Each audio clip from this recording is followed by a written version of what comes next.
Жерге бай, жерім менің кенге бай. Қазыналы асу белдер ай, бабам батыр мерген ай. Қорғап берген жерлер ай, төрлер ай, көлдер ай, шөлдер ай. Жаратқанның берген ай. Мәңгілік ел қазақ елі, әкем менің анам ба.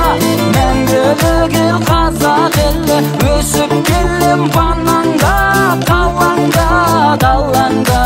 Елдігіміз аманат мағанда, сағанда.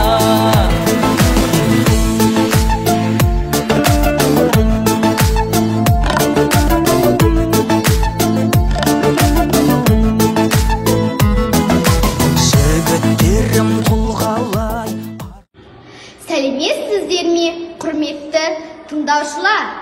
Мен Түркістан облысы Сайрам ауданы Далабазар жалпы орта мектебінің 4-ші А сынып оқушысы Мәмүджанова Сабира Абджан қызы боламын.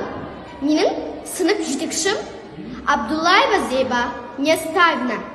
Мен республика көлемінде өтетін білім өркениетті ұлттық инновациялық ғылыми зерттеу орталығы ұйымдастырушысымен өтетін мен жастарға сөйлеймін байқауында қатысып отырмын. Мен сіздерге Сұлтан Махмұтұлы Торағалиевтің ана тілін өлеңін назарларыңызға ұсынамын. Туған тілім, ана тілім. Туған тілім, бабам тілі, өз тілім. Туған тілім, анам тілі, өз тілім. Туған тілім, далам тілі, өз тілім. Туған тілім, адам тілі, өз тілім.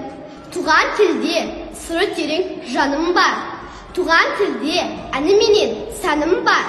Туған тіл болудан қалса егер, жүрегімді суырып алыңдар. Сүйемін туған тілді, анам тілін. Бесікте жатқанымнан ақ берген білім. Шыр етіп жерге түскен минутыммен, құлағыма сіңірген тыныс үнім.